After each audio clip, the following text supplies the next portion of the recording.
So the talk we have today is the lost logic of elementary mathematics and the haberdasher who kidnapped Kaizen. Kaizen being a Japanese word for improvement, or more specifically, continuous improvement. Now, if we look at this wise old gentleman, there's a saying that's attributed to Einstein, even if he didn't perhaps say it, it might be a bit apocryphal. If you can't explain it to a 6-year-old, you don't understand it yourself. Now, what I say is, if I could have my time again as a child, this is how I would want to be taught mathematics. So what I'm presenting to you right now is the sort of explanations of elementary mathematics I wished I had when I was in grade 3. And before that, even in grade 2.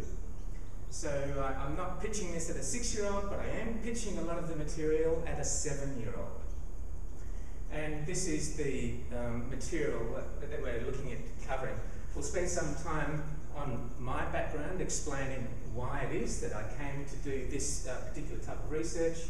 Then we'll go on to concepts involving zero, negative numbers, multiplication, and if we have time for it, division as well. So, hello, I'm Jonathan. My puppy is Podo. My story is about the lost logic of elementary mathematics. And as you can see, I'm pitching this to 7-year-old children, so I've got to get them involved, and the concept that I use, the delivery mechanism, is animism, where children relate to animals and don't have any hang-ups about dealing with teachers who are in a powerful position of authority, or parents, or cleverer people. So children are going to learn what I call podometic, an upgrade of arithmetic, from animal cartoons. So this is the lost logic of elementary mathematics. My name is Little Math, short for Matthew. So what's on the agenda? It's elementary, what's on? Always nice to have a bad joke. It's elementary, what's on? The simple ideas of Euclid, Lihu, Brahmagupta, Newton, and others have been murdered. This is one of the interesting things about mathematics, is mathematics is said in polls to be the most hated subject in school.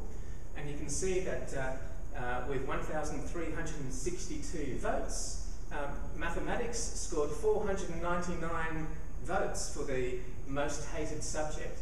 Now, most interestingly, the least hated is science. Look here, it's 10.9% for science, most hated, versus mathematics, almost 4 times, 3.7 times more, 3.6 times more hated than science. Mathematics owns the prize for the most hated subject in school, between science, mathematics, history, English, and physical education.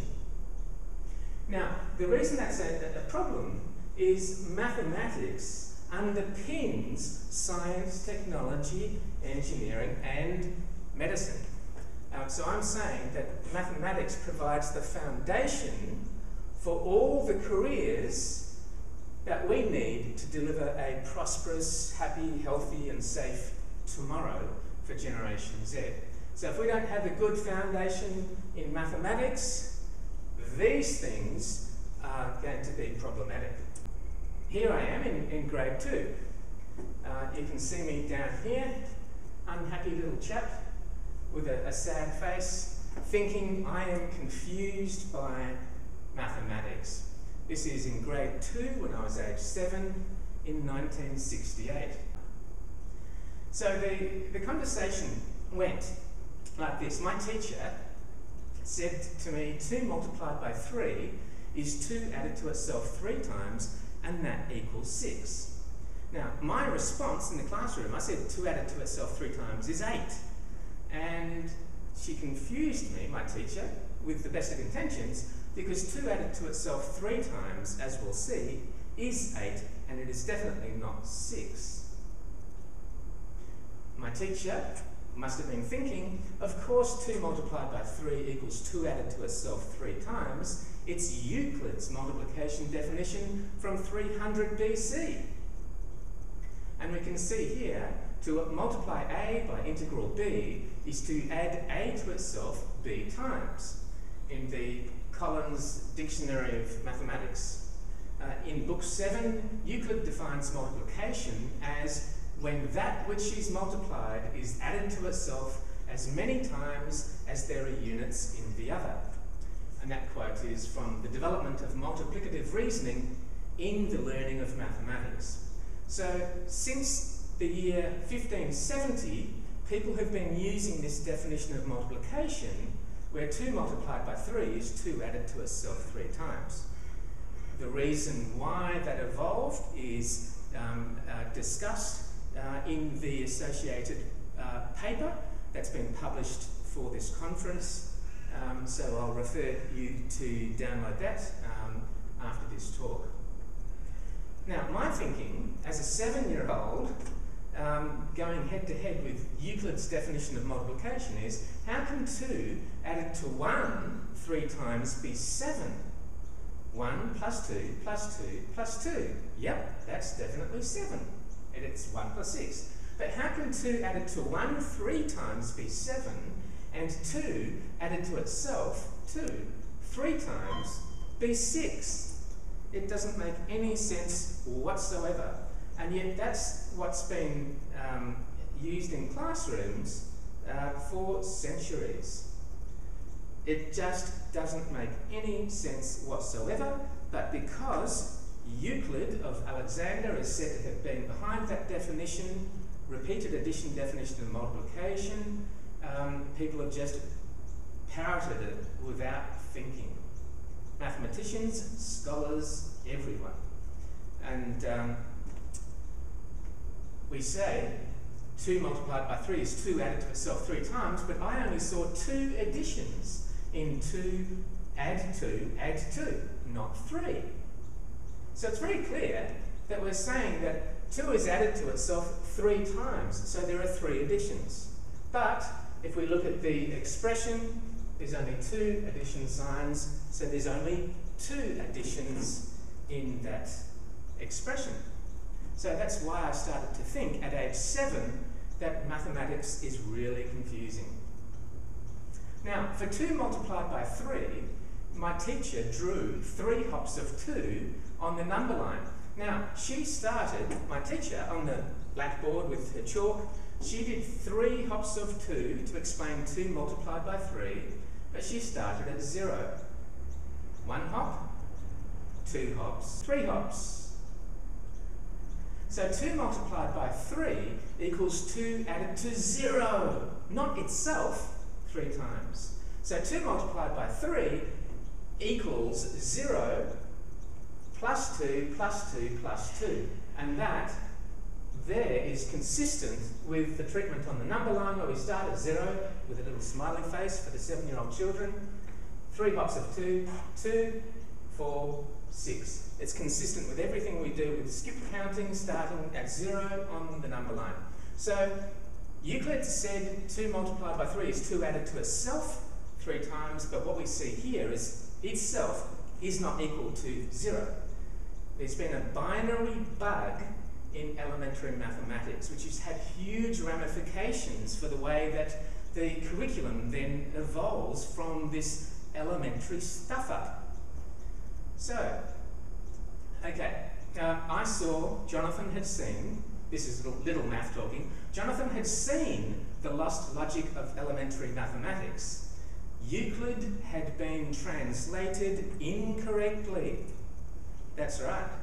And I've checked over 50 editions of Euclid's Elements for this definition.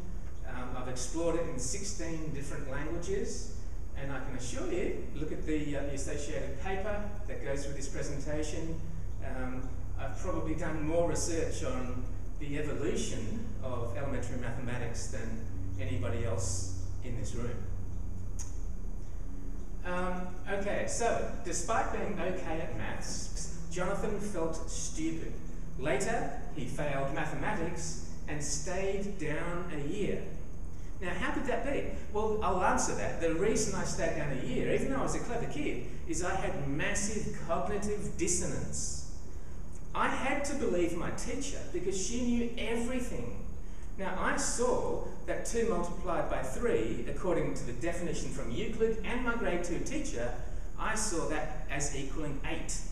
And everybody else was saying it equals 6, and I lost that argument as a 7-year-old, but hopefully I'll convince some of you watching this that it's actually correct. Okay, so on Friday the 18th of March 1983, he promised to fix maths. And there I am in hospital after shattering my spine. I was told if I moved, there was a very strong likelihood that I would never walk again. So there I am, celebrating my 22nd birthday with a birthday cake being held in front of my body. I had to lie motionless, naked, for 2 months without moving.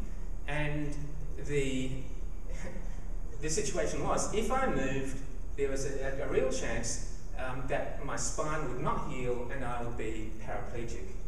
So, having failed mathematics, repeated a year at school, I made a promise.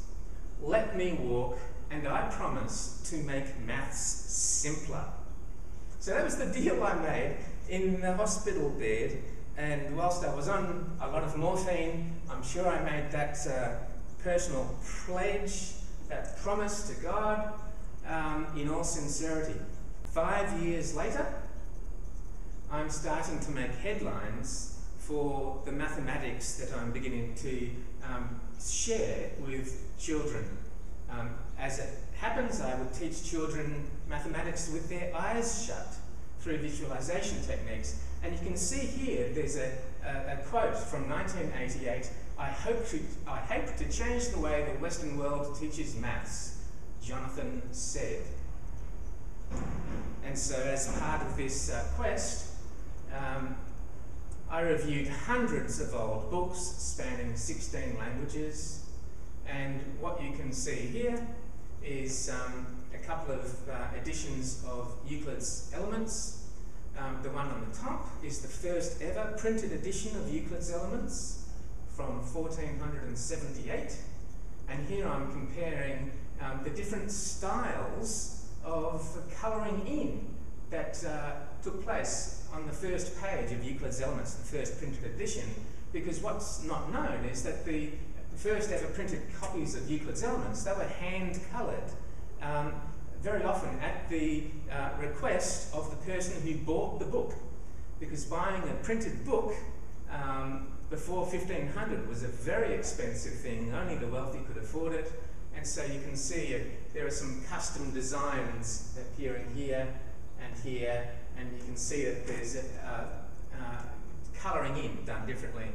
This version down here of Euclid's Elements is by Isaac Barrow, and it's a tiny little book, and you can see I'm wearing the cotton gloves to handle that one, and that one's from the year 1659, almost 200 years after the one at the top of the screen. So I've reviewed the writings of Euclid, Al-Euclidici, Brahmagupta, Gauss, Euler, Newton, Maclaurin, Leonardo, Pisano, also known to you as Fibonacci, Al-Khwarizmi, Li Hu, Stifel, Record, Wallace, etc., etc., etc. And I'll just remind you that I began this quest to change the way the Western world teaches mathematics in 1983. Here we are in 2016, so I'll let you work out how long I've been working at this project. Now here's a grade 2 teacher saying 0 is what you get when you subtract a number from itself. So 4 minus 4 equals 0. 123 minus 123 equals 0. So what's never really talked about is subtracting a number from another the same also applies to any number, so -3 minus -3 also equals 0, and -pi minus -pi also equals 0. And what you might have noticed is that for convenience, the negative symbol is superscript, and the subtraction and addition symbols are in normal case. So the reason we do that is add and subtract, they're two verbs. Positive and negative, they are two adjectives.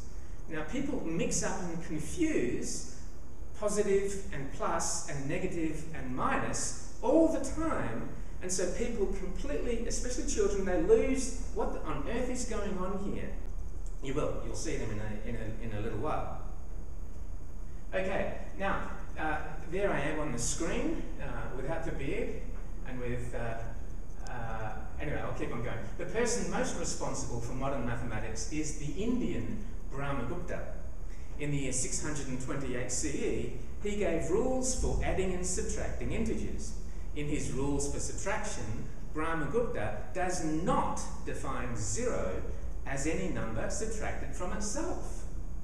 So, whilst that's usually the definition of 0, or the way that people explain 0, that's not what was in the original set of rules for our arithmetic from the guy who wrote the first book on it, Brahmagupta, the Brahma Sputa Siddhanta, in the year 628, of which I have assembled, created a PDF and distributed to lots of Indian mathematics professors, much to their delight.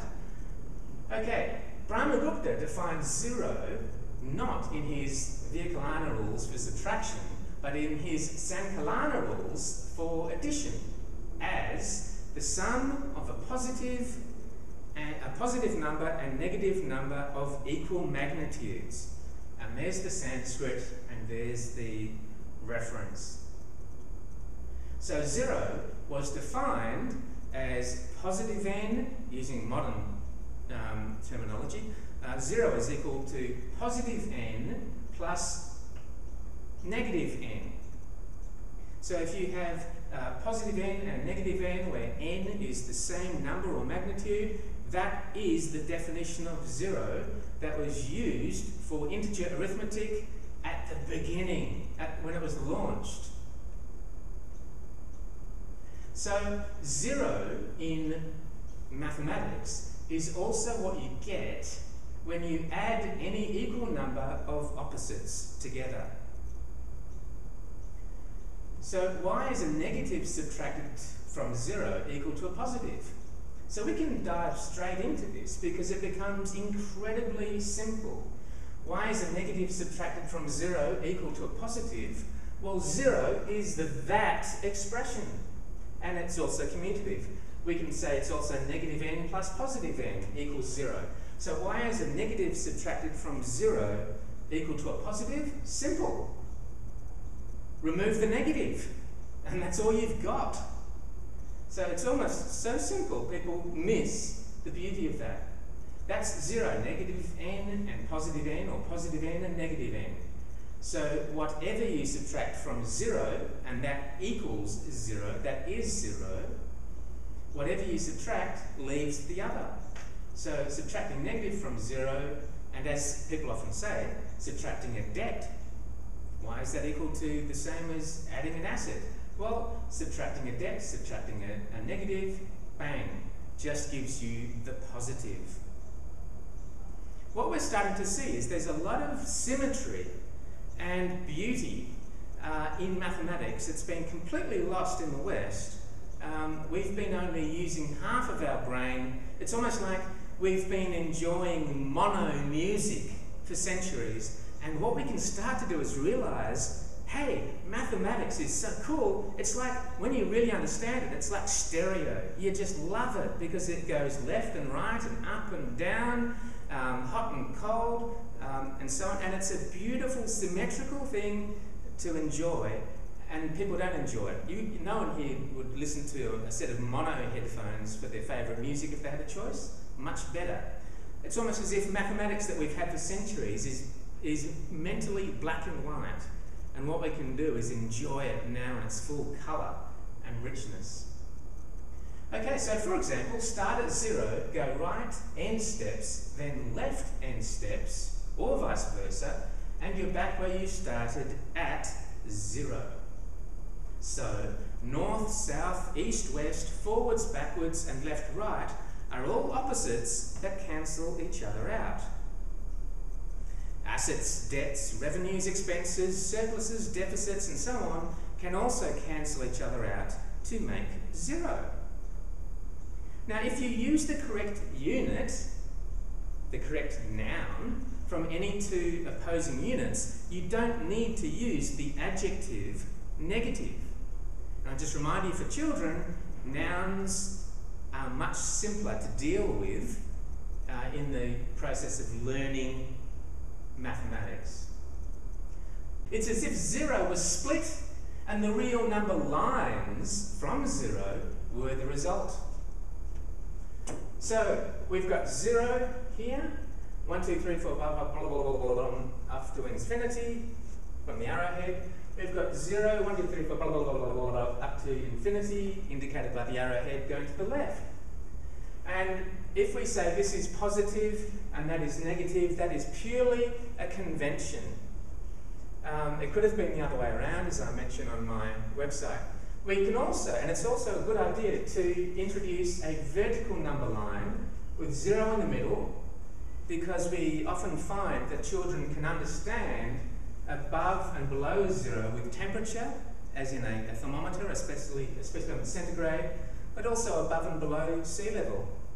Now, we don't need to have words like positive and negative when we're talking about heights above and lower than sea level. They're the same numbers, but what happens is we're using different units.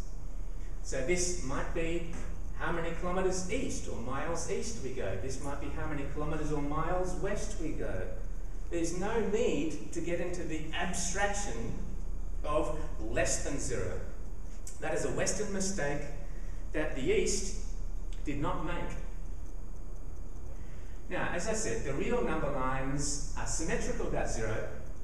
And I say lines plural because if they start at 0, then there are two lines, one going all the way off to the right and another one going all the way off to the left. And that's pretty much all we need for most school mathematics, that mental concept. So the real number lines are symmetrical about 0, and the mirror image numbers and magnitudes on all sides all sum to 0. So if we summed all the magnitudes on the real number line from 0, we get 0. It's almost like we pack it all back into it, the 0 that we exploded into the real number line. Okay, so we're now on to negative numbers.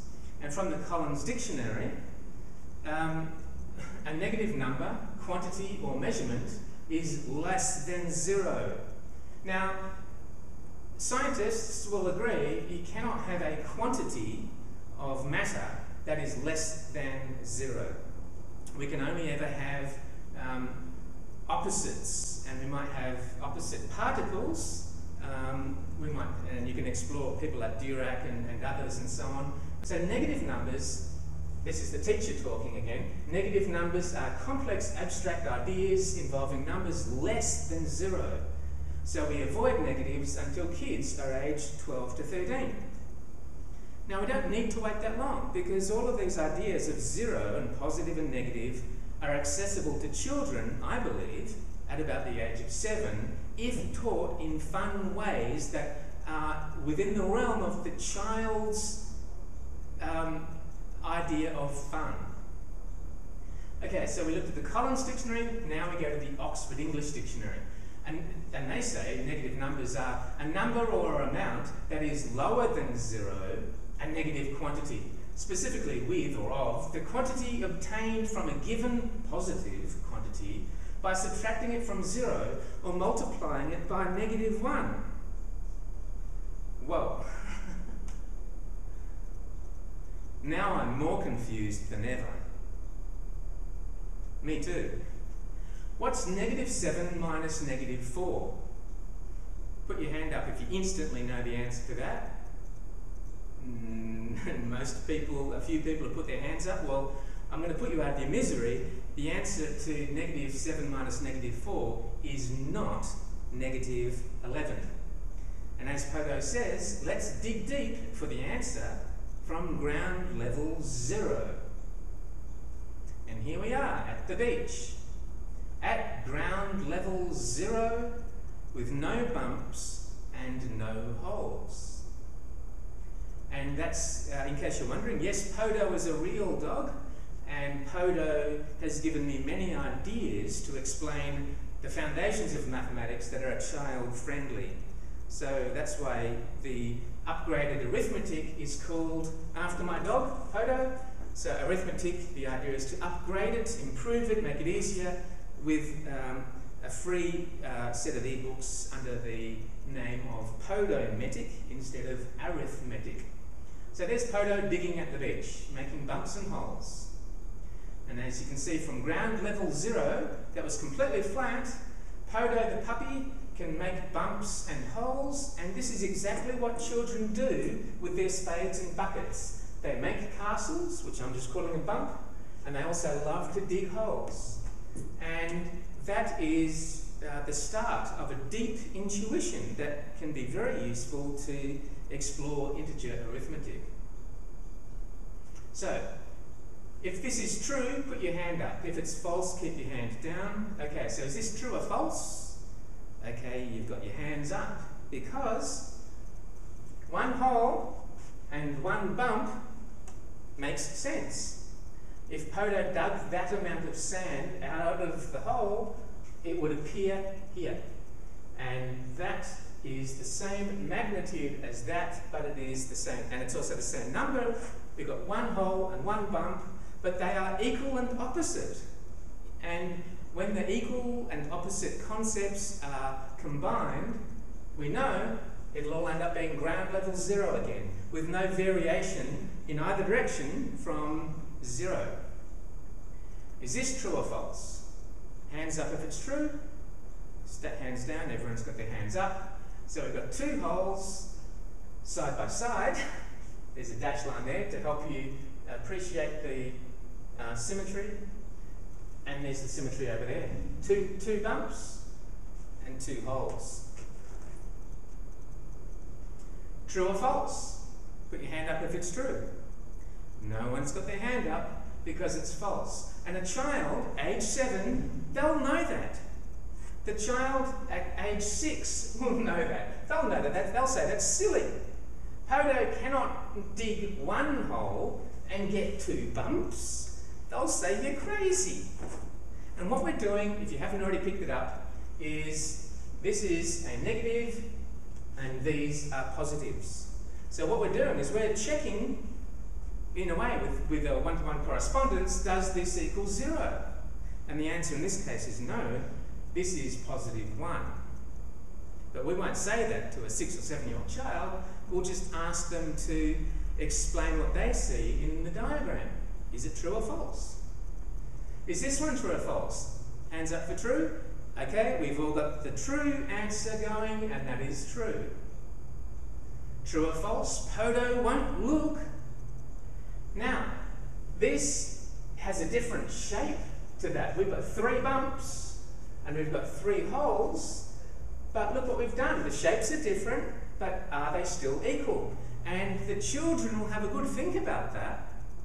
Some kids may well say that that's false because they're different shapes. But what we'll get is most children will say it's true because all Poto did is put one bump that might have been here or here. She might have started with 3 bumps in a row, just like she had 3 holes in a row, and all she did is she put one bump on top of the other. So it is true. Poto is just trying to trick us.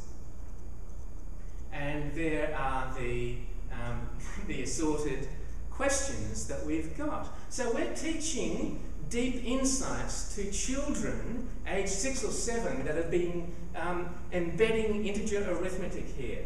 And yes, that is me, and yes, that is Poto. So this is not fiction, this is fact.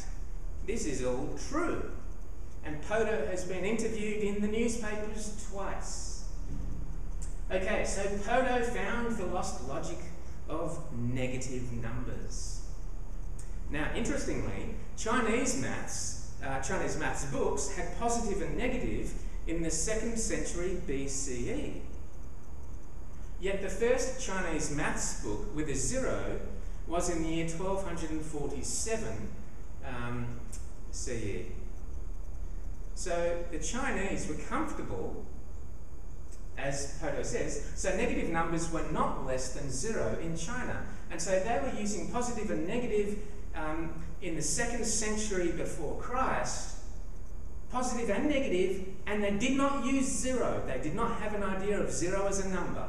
So therefore, all that kerfuffle about negative numbers being less than 0, well, who's really good at mathematics today? It's the Asian countries, China and Japan. Japan's mathematics evolved out of China's, and so they don't have all of that that clutter about less than 0, especially quantities less than 0, which is absurd. So negative numbers were not less than 0 in China. The ancient Chinese and Indians had numbers for positive things and numbers for negative things. Pretty simple. Positive numbers just count or measure things, and negative numbers just count or measure opposite things. Now, we've got lots of opposite things. Every day we talk about births and deaths. So we have a population and it goes up or down according to births and deaths. We don't talk about positive and negative, we just use numbers, how many were born, how many died. That number is the same number. What we're doing is we're using two different, distinct, opposite units, which can cancel each other out about our mathematical concept of 0. So as Poto says, opposite things in mathematics cancel each other out. Like holes and bumps, or as I often have to use with her, go away and come here. All opposite things that cancel each other out get counted with the same numbers. Even little math knows that. So we've got direction, financial position, population, temperature, sufficiency, and sea level. And you can see all of the ways, all of the concepts that cancel each other out, that all need one set of numbers, not two, just one set of numbers that describe all of these events. We don't need to use the word negative. All we do is use the correct word. Loss, no need to call it negative, just say we lost $1 million. We don't say our net gain was negative $1 million, we just say our loss was $1 million. We might say our profit was $1 million. We might say we go 10 kilometres north. We don't say we go 10 kilometres negative north. We just say south. Even time, which is not listed here, we might have a mathematical result that says that the answer is -10. Well, what does that mean? Really simple. It just means 10 minutes before the hour, when the positive numbers are after the hour.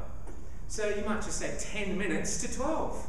You don't say -10 minutes to 12. You just say 10 to 12. You say 10 after 12. Same numbers, but the before and after are the two opposite concepts that allow us to use one set of numbers. And I'll just mention, we put a whole lot of baggage on things that are negative, because negative usually means something that is not good.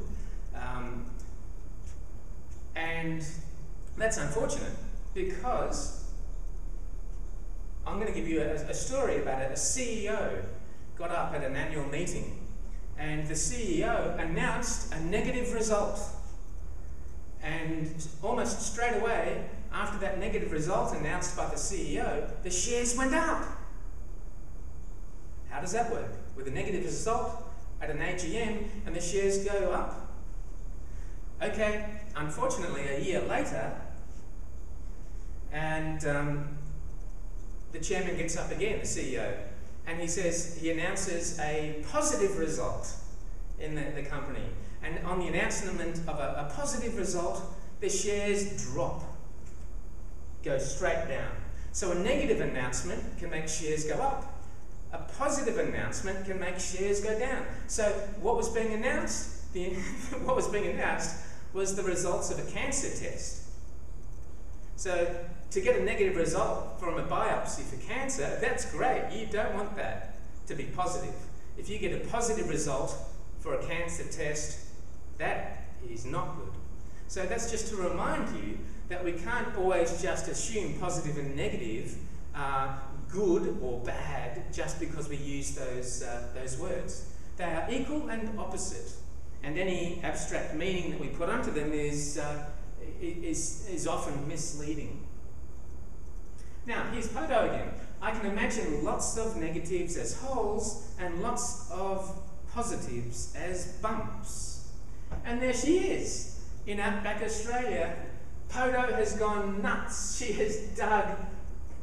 Oh, I might get you to have a quick look, count up how many holes there are and how many bumps are there. Okay, and one thing you've got to watch out for is there's a hole that Poto's in. So there are 10 bumps and 10 holes, and separate all together, all my bumps and holes give me 0, says Poto. So even though she's got 20 things, it still equals 0. Okay, now -3 and +7 are hard to imagine. Yet 3 holes for -3 and 7 bumps for +7 is lots of fun. There we have 3 holes, 7 bumps. What's Poto been up to now?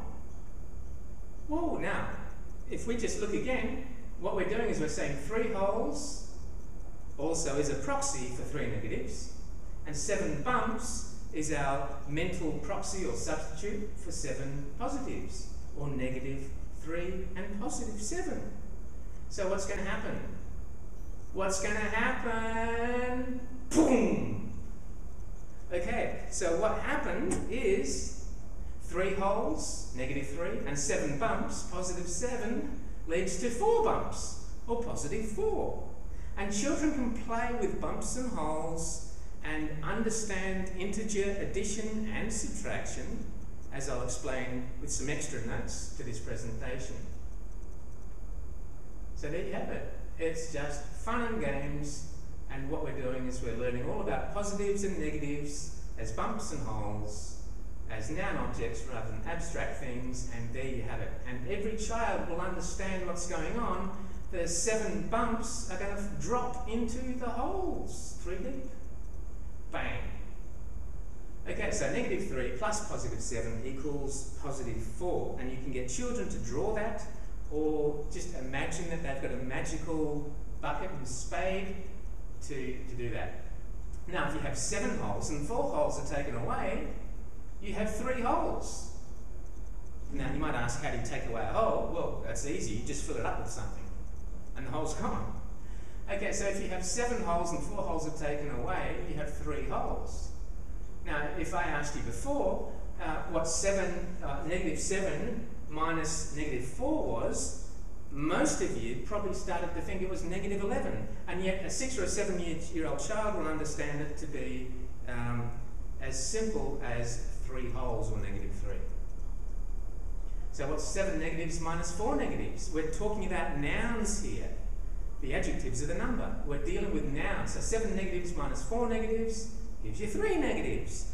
This, a lot of people say, is an aha moment that they can straight away share with children. Okay, so let's get on to multiplication. Okay, so what's -2 multiplied by -3? Notice how I read that. The superscript means negative, and the lowercase subtraction sign is a minus or subtract.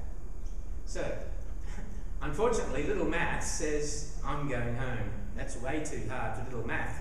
But children will be able to answer that shortly. Now, I just wanted to point this, this is in a couple of Australian mathematics books for elementary school teachers. So, this top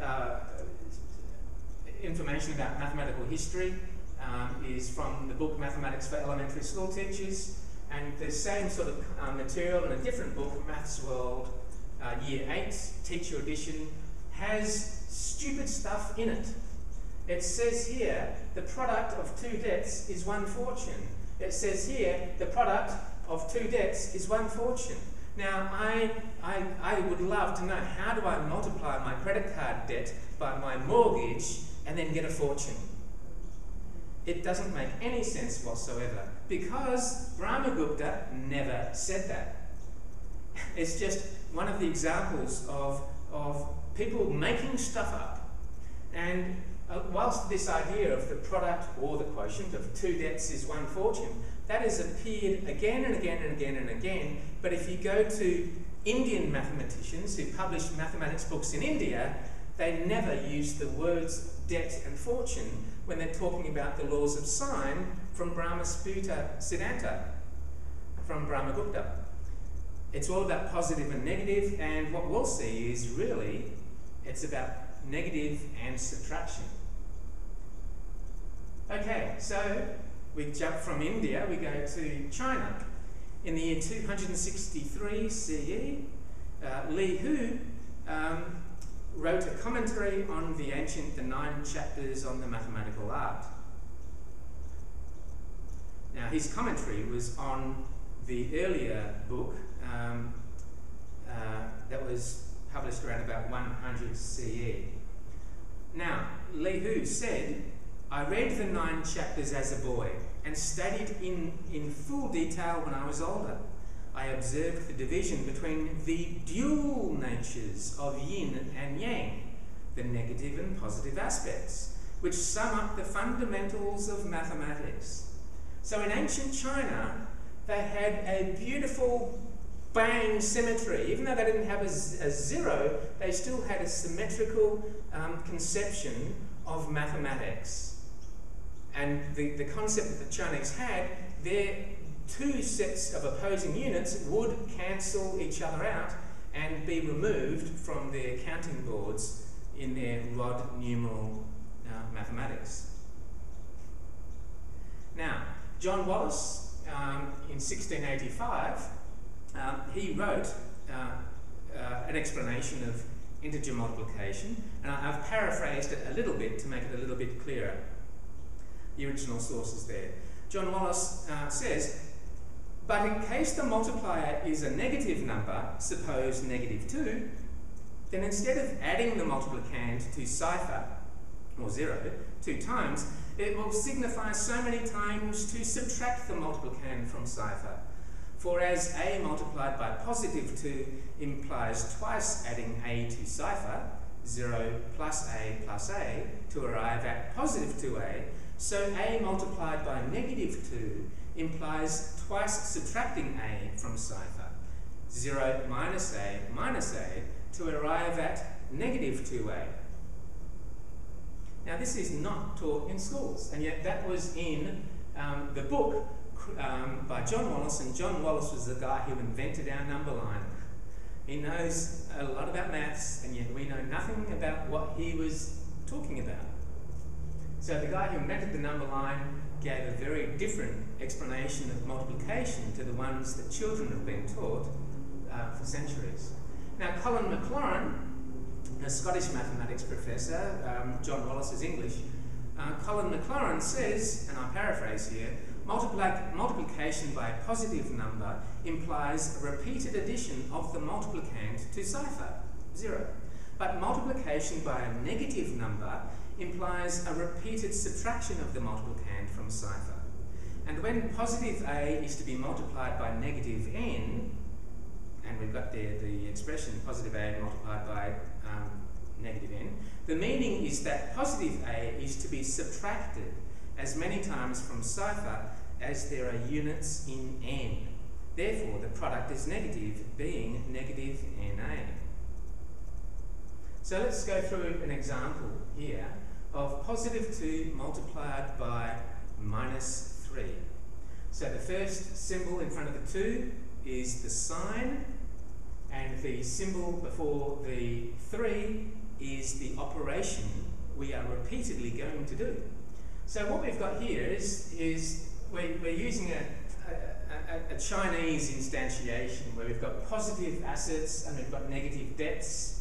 And positive in Chinese philosophy is yang, and negative is yin. And they are complementary and are operating in harmony and balance.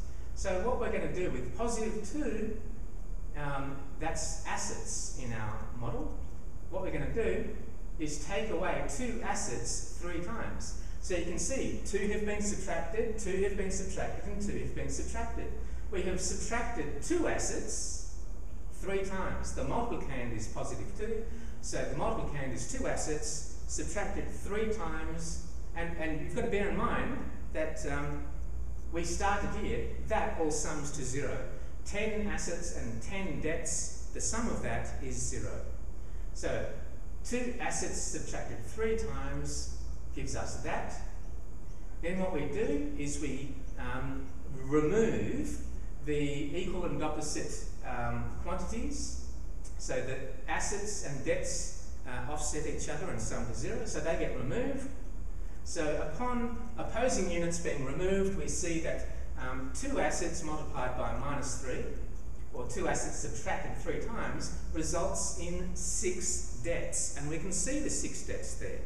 And this, as you can imagine, is a very simple game for children to play.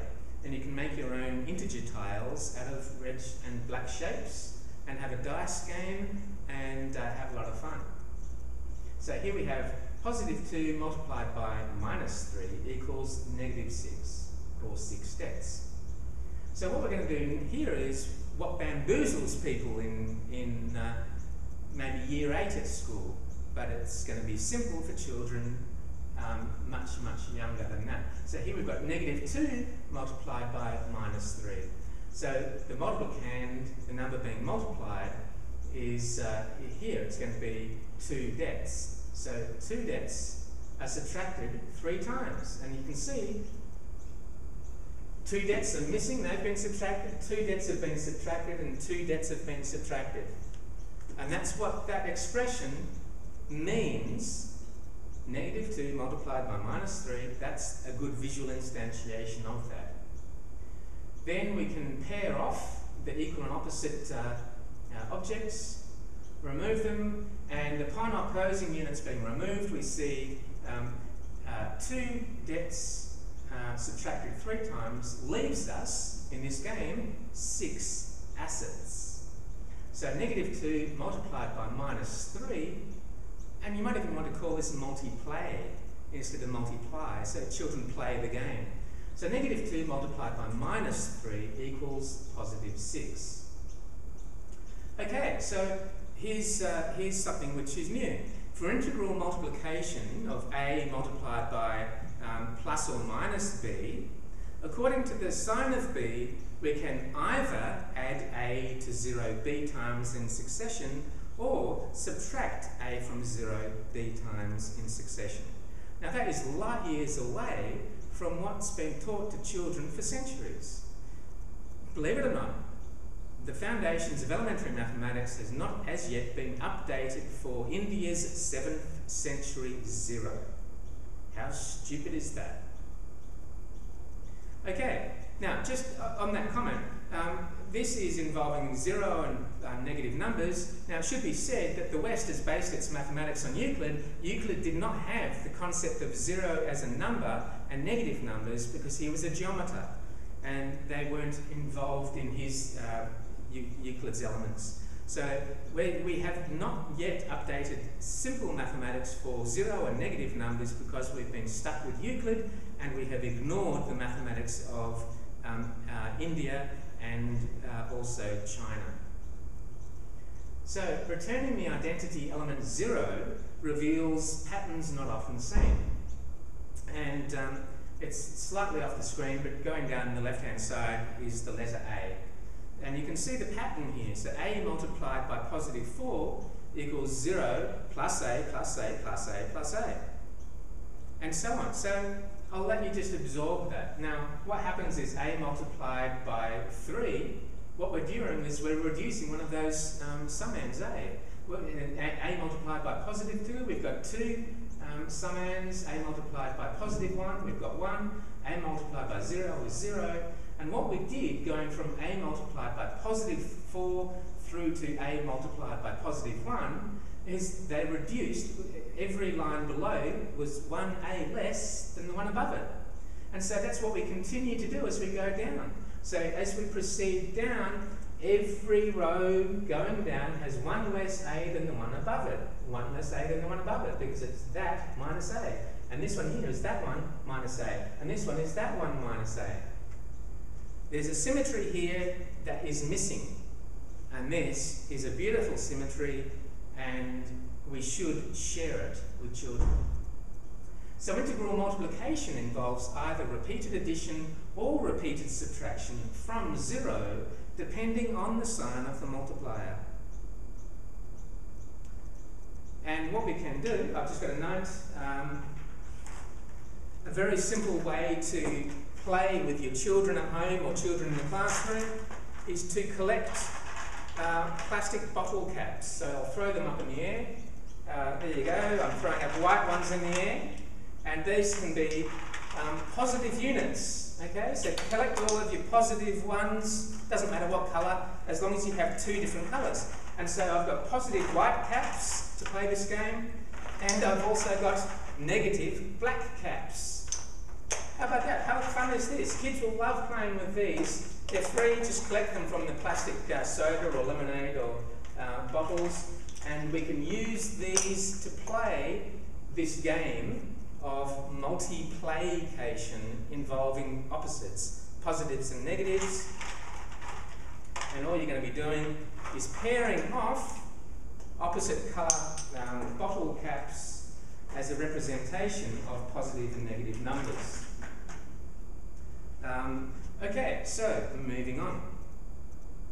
Now, we've fixed multiplication. Now let's look at exponentiation. What we're going to do is return the identity element 1 into the pattern of exponentiation.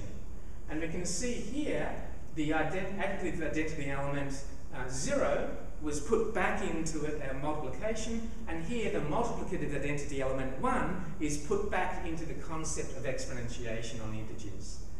So a to the 4th power, a to the positive 4th power is 1 multiplied by a, by a, by a, by a. So the exponent is saying how many times the base appears in the calculation.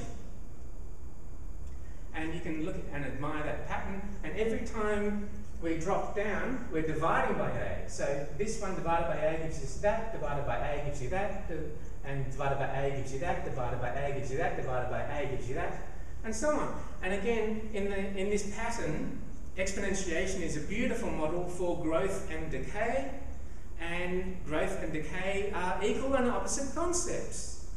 And it's been missing because just as Euclid said, or he didn't, it was incorrectly translated, just as the definition of multiplication became a multiplied by b was a added to itself b times, the definition of exponential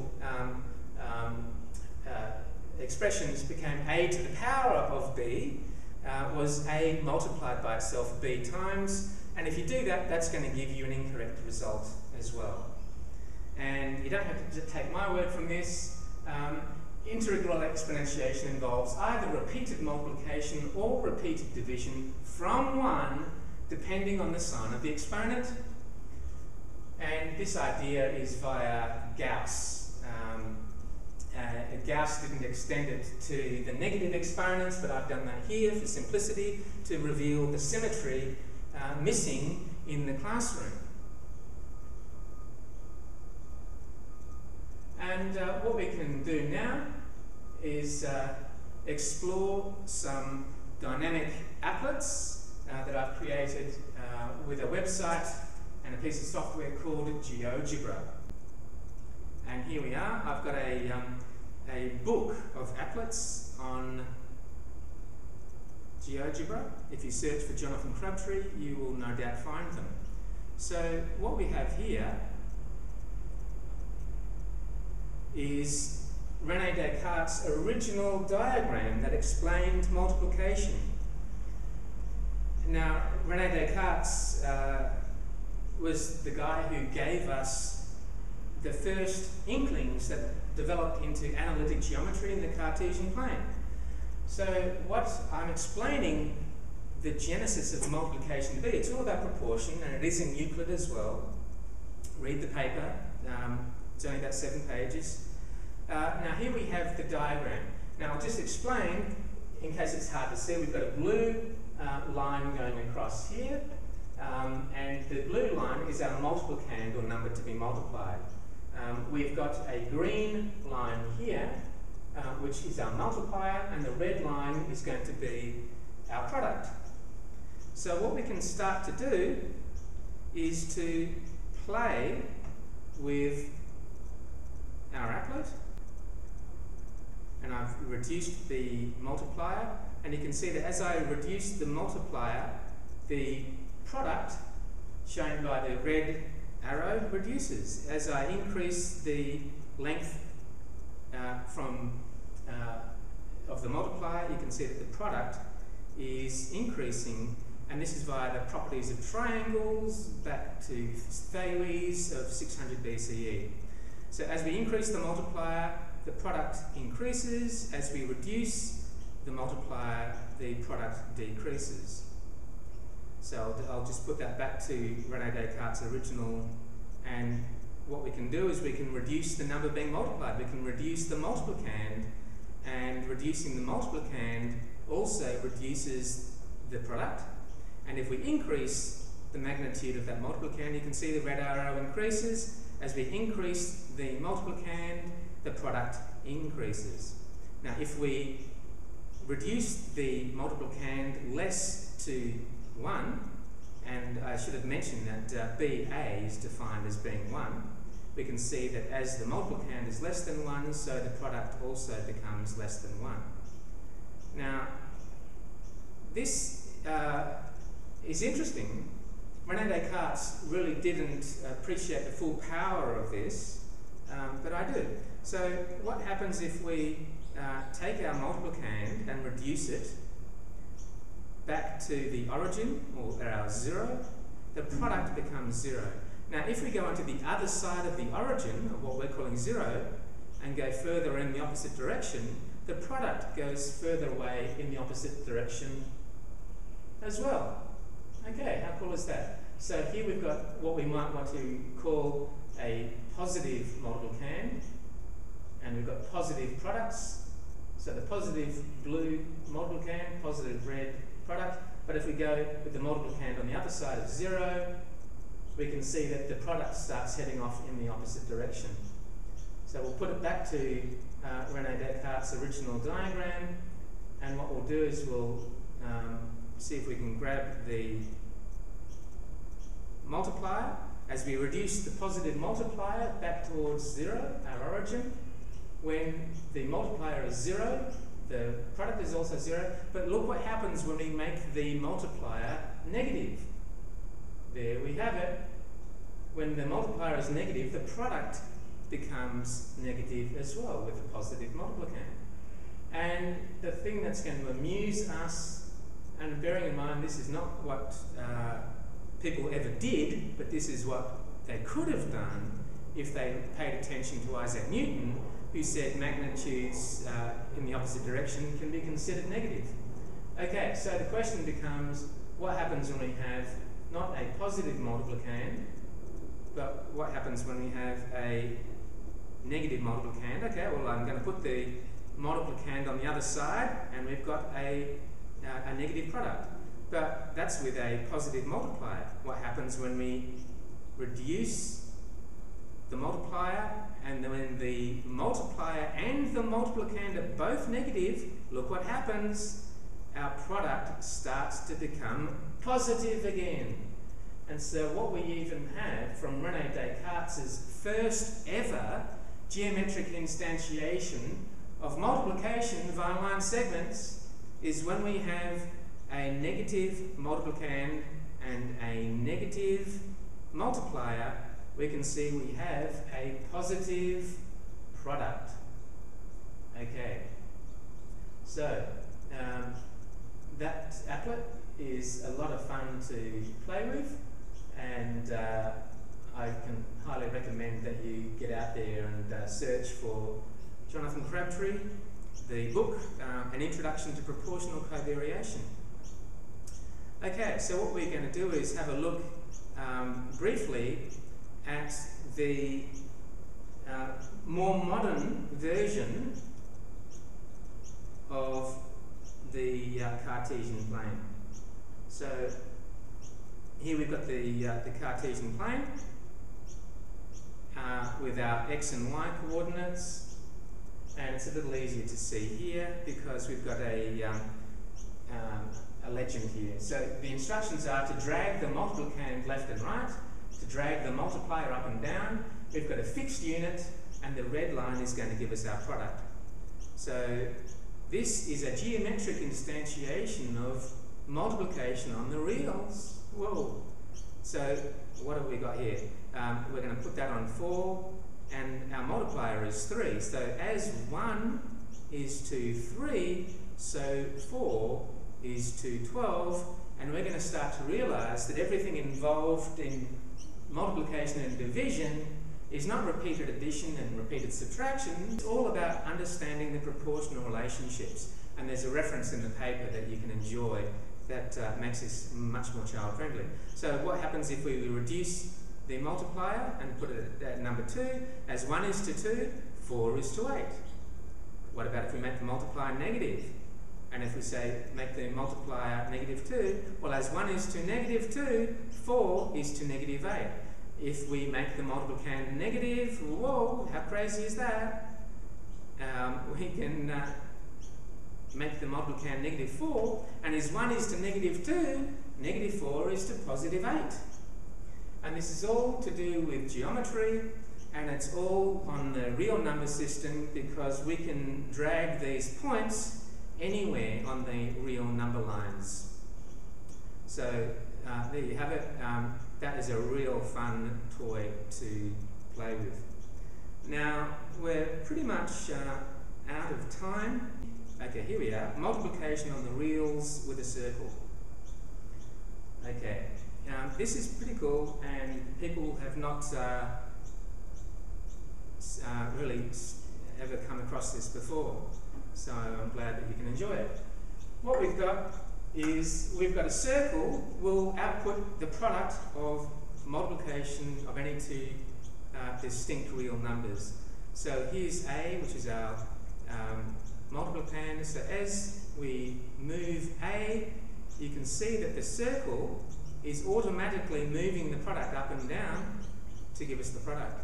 As I move the multiplier, the circle will produce the product. If I make we've got a negative multiplier here, and you can see there are numbers. You can type numbers into the boxes and it will output the answer for you, but it's much more fun to drag it.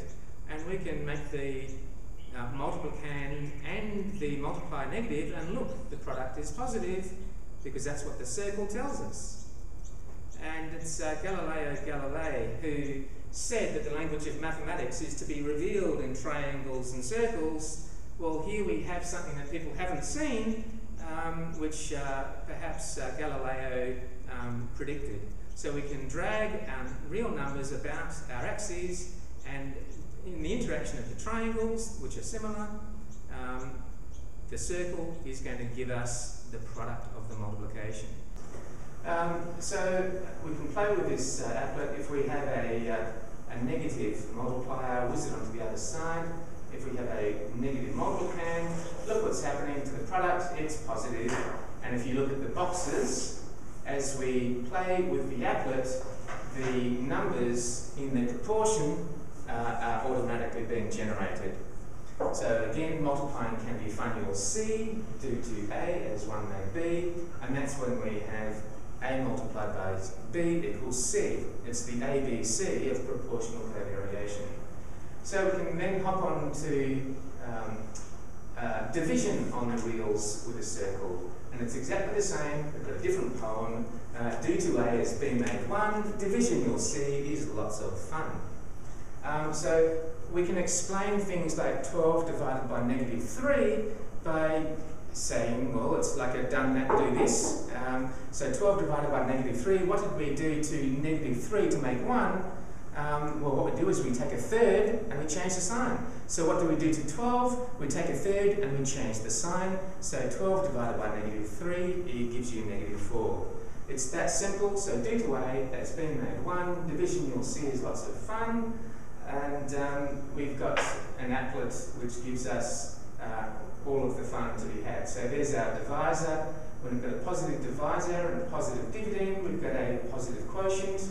And we'll, for fun, have a negative divisor, we'll have a negative dividend, and there we have a positive quotient. So there we have Galileo's circles and triangles being revealed for the first time, better late than never. So that's where I'm going to leave the presentation for now.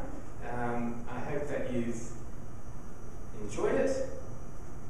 As I get to the final slide, that is just some of the lost logic of elementary mathematics. Thank you for watching, and if you've got any feedback, please do email me at research@jonathancrabtree.com. Thank you very much for watching. Bye-bye.